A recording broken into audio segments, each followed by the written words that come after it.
गौरी जल्दी जल्दी चूल्हे पर दाल चावल बना रही होती है। शुक्र है भगवान का, दाल चावल बन गए, जल्दी से दाल में तड़का लगा देती हूँ।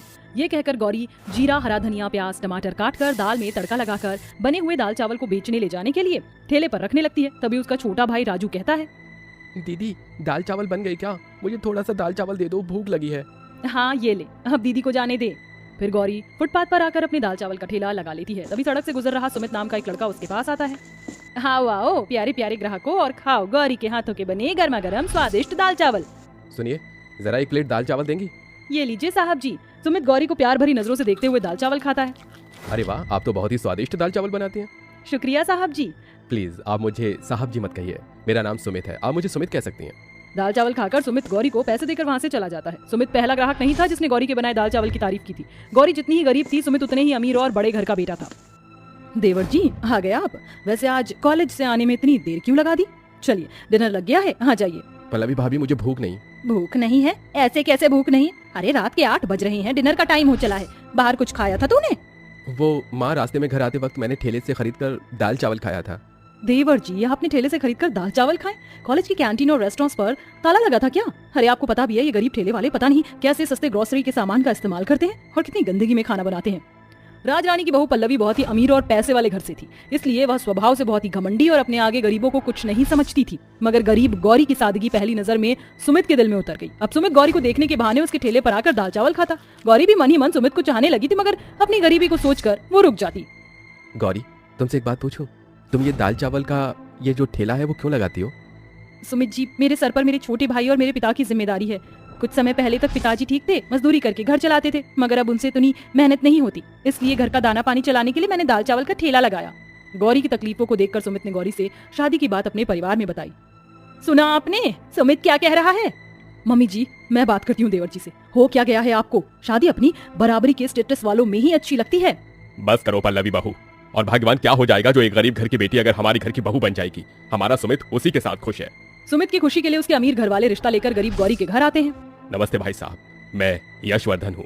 दरअसल मेरा बेटा सुमित और गौरी एक दूसरे को पसंद करते हैं। हम गौरी को अपने घर की बहू बनाना चाहते हैं। ये सुनकर गरीब गोपी की आंखों में खुशी के आंसू भर आते हैं। अरे ये तो मेरी खुशकिस्मती है जो मुझ जैसे गरीब की बेटी का रिश्ता इतने बड़े अमीर घर में होने जा रहा है। मुझे ये रिश्ता मंजूर है। ये सुनकर राजरानी गौरी को शगुन की थाली देती है। तभी पल्लवी गौरी को गरीब होने का ताना मारती है। मेरी होने वाली देवरानी जी, तुम्हारी तो लॉटरी लग गई, इतने बड़े घर की बहू जो बनने जा रही हो, वरना तो किसी गरीब रमेश टाइप से ही शादी होती। गौरी पल्लवी की बातों को सुनकर सह जाती है और गोपी के गरीब होने के कारण साधारण तरीके से सुमित और गौरी की शादी हो जाती है और गौरी अपने ससुराल आ जाती है। अरे कितने सपने देखे थे मैंने अपने सुमित की शादी को लेकर, मगर बहू के पिता ने तो बेइज्जती कर दी। ना कोई महंगा बैंक्वेट हॉल बुक किया और ना ही कोई अच्छा इंतजाम किया। ऐसी गरीबों वाली सस्ती शादी तो मैंने पहली बार देखी है। ओहो मम्मी जी, अब सोचने का क्या फायदा, शादी तो हो गई। वैसे देवरानी जी, तुमने तो अपनी जिंदगी में इतना महंगा लहंगा पहली बार पहना होगा ना, क्योंकि अब तक तो गरीबी के कारण फुटपाथ पर बिकने वाले सस्ते कपड़े पहनने की ही आदत होगी। पल्लवी बातों ही बातों में गौरी को गरीबी का फिर से मजाक बनाती है, जिस कारण गौरी की आंखें छलछला जाती हैं। जिसके बाद राजरानी अपनी गरीब बहू का गृह प्रवेश कराती है। ससुराल के पहले दिन गौरी जल्दी सुबह 5 बजे उठकर पूरे घर की साफ सफाई करती है। इतने में उसकी सास राजरानी और जेठानी पल्लवी किचन में आती है। प्रणाम माँ जी। हाँ हाँ ठीक है ठीक है, आज तेरा ससुराल में पहला दिन है और पहली रसोई भी, इसीलिए घर पर 21 पंडित आने वाले हैं, इसीलिए तू उनके लिए अपनी पहली रसोई में अच्छा अच्छा खाना बनाना जिसे खाकर पंडित खुश हो जाएं। जी अच्छा माँ जी। ये कहकर पल्लवी और राजरानी किचन से चले जाते हैं। समझ में नहीं आ रहा कि अपनी पहली रसोई में ऐसा क्या बनाऊं जो कि मेरे ससुराल वाले भी खा लें और घर पर आने वाले पंडित जी भी। एक काम करती हूँ, दाल चावल बना लेती हूँ और मीठे में साबूदाने की खीर बना लूंगी और थोड़े से लड्डू भी। हाँ यही ठीक रहेगा। ऐसा कहकर गौरी सबसे पहले साबूदाने की खीर बना लेती है और फिर जल्दी से लड्डू और दाल चावल भी बना लेती है। इतने में सारे पंडित घर पर आ जाते हैं और गौरी सभी को अपनी पहली रसोई में बनाया हुआ दाल चावल पत्तल में उनके सामने परोसती है, जिसे देखकर गौरी की अमीर सास और जेठानी उसे अलग ले जाकर कहती है, ये सब क्या है गौरी बहू? मैंने तुझे तेरी पहली रसोई में क्या बनाने को कहा और तूने क्या बनाया है? ये दाल चावल, ये भी कोई खाने की चीज है? मम्मी जी, मुझे तो पहले ही लगा था कि मेरी ये गरीब देवरानी कोई ना कोई गलती, कोई ना कोई गड़बड़ जरूर करेगी। और देखिए वही हो गया। अरे हमारे घर में राशन की कमी नहीं है, तुमने पंडित जी के लिए सादा सा दाल चावल बनाया है, और दाल चावल बनाए तो बनाए साथ में उसे पत्तल में परोसा है। किचन में प्लेट की कमी पड़ गई थी क्या? कहीं तुम हमारे परिवार की बेइज्जती तो नहीं कराना चाहती? नहीं नहीं जेठानी जी, ऐसा मत कहिए, मेरा ऐसा कोई इरादा नहीं है। झूठी सफाई देना बंद कर। अरे मेरी गलती जो मैंने अपने बेटे की खुशी के लिए तो जैसी गरीब से उसकी शादी करा दी। तुम गरीब लोग हम अमीरों के बीच में उठने बैठने के लायक ही नहीं हो। जा और जल्दी से जाकर अपनी गरीब वाला दाल चावल का पत्तल उठा कर ला। पल्लवी बहू तू मेरे साथ किचन में चल। जी मम्मी जी। पल्लवी और राजरानी दोनों साथ मिलकर किचन में आकर छोले, पूरी, रायता, दाल मखनी, कढ़ाई पनीर और मीठे में बाहर से शाही टुकड़ा जैसे महंगे मिठाई मंगाती हैं और फिर पल्लवी और राजरानी सभी पंडितों को अपना बनाया खाना चांदी के प्लेट्स में परोसती हैं। ये लीजिए पंडित जी, अब खाना शुरू कीजिए। माफ कीजिएगा, मेरी नई बहू जरा गरीब घर से आई है, इसीलिए उसको हमारे घर के तौर तरीके पता नहीं है, इसीलिए उसने गलती से पहली रसोई में गरीब वाले दाल चावल बना दिए थे। राजरानी जी, हम साधारण सी जिंदगी जीना पसंद करते हैं और सादा खाना पसंद करते हैं। हमारे लिए इस चांदी के बर्तन में ये अमीर वाला खाना मोल नहीं रखता। आपकी बहू सर्वगुण संपन्न है, इसीलिए उसे पता है कि पंडित सादा भोजन ही खाते हैं, इसीलिए तो उसने हमारे लिए दाल चावल और साबूदाने की खीर बनाई थी। हमारे लिए वही खाना ले आइए। पंडित की बात सुनकर गरीब बहू बिना वक्त गवाए उन सभी को अपने बनाए दाल चावल और साबूदाने की खीर परोसती है, जिसे सभी पंडित खुशी से खाना शुरू करते हैं। गरीब बहू के बनाए सादे दाल चावल उन्हें इतने ज्यादा पसंद आते हैं कि वो दोबारा से दाल चावल मांग कर खाते हैं और जाते जाते उसे आशीर्वाद देते हैं। राजरानी जी, आपकी गरीब बहू एक बहुत ही अच्छी गृहिणी है। जब तक इसके कदम इस घर में है, आपके घर में कभी कोई कमी घाटी नहीं आएगी। ये कहकर पंडित वहाँ से चले जाते हैं और राजरानी और पल्लवी अपने किए पर पछताते हुए गौरी से माफी मांगते हैं। देवरानी जी, मुझे माफ कर दो, मुझे तुमसे इस तरह से बात नहीं करनी चाहिए थी। नहीं बहू, मुझे भी माफ कर दे। तूने तो अपनी तरफ से अच्छी बहू की जिम्मेदारी निभाई थी, मगर मैंने तेरी पहली रसोई में दाल चावल देखकर तुझे जो नहीं कहना चाहिए था वो कह दिया। कोई बात नहीं माँ जी, मुझे आपकी या जेठानी जी की बातों का बुरा नहीं लगा। आप मुझसे बड़ी हैं और गलती तो किसी से भी हो सकती है। उस दिन के बाद से पल्लवी पैसों का घमंड करना छोड़ देती है। वहीं राजरानी भी गरीब घर से आई गौरी को अपनी अमीर बहू पल्लवी के जैसे प्यार करने लगती है। अपने पति राज और सास शीतल के साथ रहती थी। संध्या देखने में काफी काली होती है। संध्या के काले रंग की वजह से ना ही तो संध्या की सास उसे पसंद करती थी और ना ही उसका पति राज। काले रंग की वजह से शीतल और राज हमेशा संध्या को ताने दिया करते थे। शीतल और राज की शादी को आज पूरे 2 साल हो जाते हैं, लेकिन शीतल अभी तक मां नहीं बन पाती है। शीतल बहन, कहाँ हो तुम? अरे शांति बहन, क्या हो गया? आज इतनी खुश कैसे हो? खुशी की ही तो बात है शीतल बहन, आज मैं दादी बन गई हूँ। मेरी बहू ने बड़े ही प्यारे पोते को जन्म दिया है। ये लो, मैं तुम्हारे लिए और तुम्हारे परिवार के लिए मिठाई लाई हूँ, जल्दी से मुंह मीठा करो। ये तो बड़ी ही खुशी की बात है शांति बहन, मुबारक हो, तुम दादी बन गई। मैं तो दादी बन गई, लेकिन तुम कब दादी बनोगी? राज और संध्या की शादी को पूरे 2 साल हो चुके हैं, बहू ने अभी तक कोई खुशखबरी नहीं सुनाई है। कहीं तुम्हारी बहू में कोई कमी तो नहीं है? मैं एक डॉक्टर का नंबर दे रही हूँ, बहुत ही अच्छी डॉक्टर है। तुम एक बार अपनी बहू को उस डॉक्टर के पास दिखा दो, अगर कोई परेशानी होगी तो वो बता देगी। शांति शीतल को एक बहुत ही अच्छी गायनेकोलॉजिस्ट का नंबर देती है। शांति की बात सुनकर शीतल को भी ऐसा लगता है कि कहीं संध्या में कोई कमी तो नहीं है, जिस वजह से वो मां नहीं बन पा रही है। इसलिए अगले ही दिन शीतल संध्या को लेकर गायनेकोलॉजिस्ट के पास जाती है और उसका चेकअप कराती है। डॉक्टर, मेरी बहू की रिपोर्ट तो ठीक है ना? कोई प्रॉब्लम तो नहीं है ना? देखिए, मैंने आपकी बहू को 2 बार चेकअप किया है और 2 बार में सेम ही रिपोर्ट आई है। लगता है बचपन में खेलकूद में इन्हें इंटरनल इंजरी हो गई थी, जिस वजह से ये बेबी कंसीव नहीं कर पा रही है। इसलिए आपकी बहू कभी भी बेबी कंसीव नहीं कर सकती है। डॉक्टर की बात सुनते ही शीतल और संध्या हैरान हो जाती है, जिसके बाद शीतल संध्या को वहाँ छोड़कर गुस्से में घर आती है। क्या हुआ माँ जी, आप मुझे ऐसे वहाँ अकेले छोड़कर क्यों आ गई? तुझे अकेला ना छोड़कर आती तो क्या साथ लेकर आती?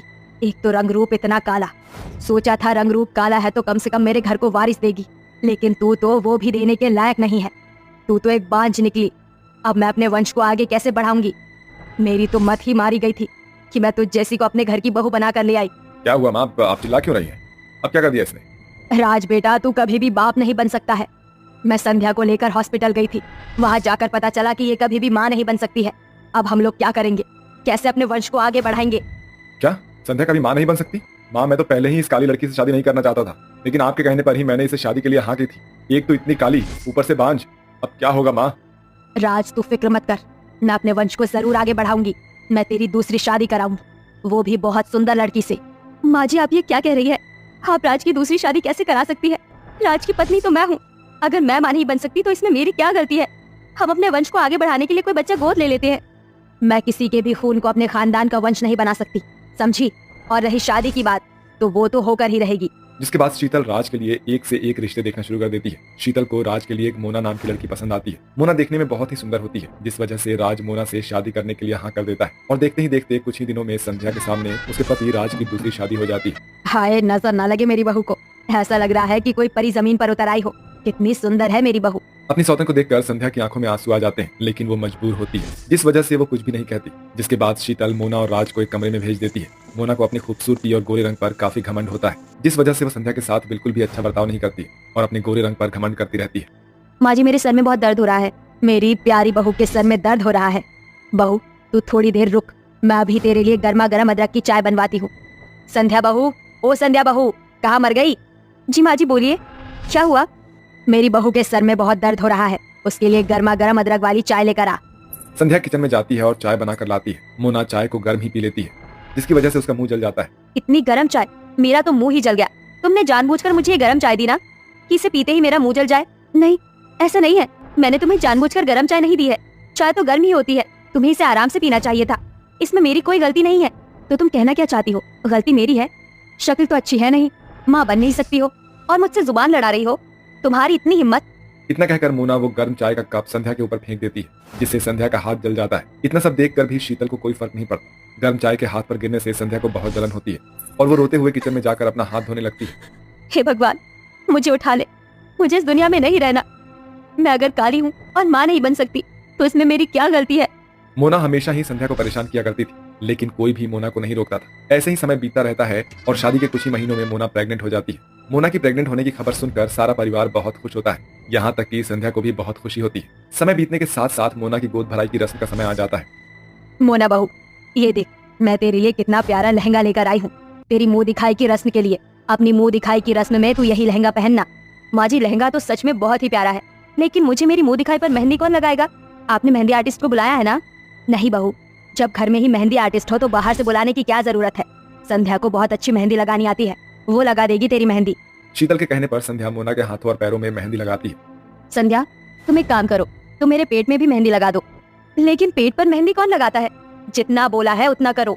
मोना के कहने पर संध्या उसके पेट पर मेहंदी लगा देती है। कुछ ही दिनों में मोना की डिलीवरी का टाइम आ जाता है और मोना को लेबर पेन शुरू हो जाता है, लेकिन उस समय घर में कोई नहीं होता। मोना के चिल्लाने की आवाज सुनकर संध्या उसे हॉस्पिटल लेकर जाती है, जहाँ डॉक्टर उसकी डिलीवरी करते हैं और वो बड़े ही प्यारे से बेटे को जन्म देती है। जब ये सारी बात मोना और उसके ससुराल वालों को पता चलती है तो सबको अपनी हरकतों पर बहुत ही शर्मिंदगी महसूस होती है। संध्या बहू, अगर आज तू ना होती तो मैं अपना पोता हमेशा हमेशा के लिए खो देती। आज तेरी वजह से मेरे खानदान का वंश बच पाया है, मुझे माफ कर दे। अगर मुझे हॉस्पिटल आने में थोड़ी और देरी हो जाती तो मैं अपना बच्चा खो देती, लेकिन तुम्हारी वजह से मेरा बच्चा जिंदा है। मैंने जो भी तुम्हारे साथ आज तक किया, मुझे माफ कर देना संध्या। मुझे माफ कर दो संध्या, तुम्हारे होते हुए भी मैंने दूसरी लड़की से शादी की। मैंने हमेशा तुम्हारे काले रंग की वजह से तुम्हारे साथ बुरा बर्ताव किया, लेकिन अब मुझे मेरी गलती का एहसास हो गया। सबको अपनी अपनी गलती का एहसास होता देखकर संध्या पूरे परिवार को माफ कर देती है, जिसके बाद अब वो सभी लोग अच्छे से साथ में रहते हैं और संध्या और मोना दोनों ही बच्चे का बहुत अच्छे से ख्याल रखते हैं।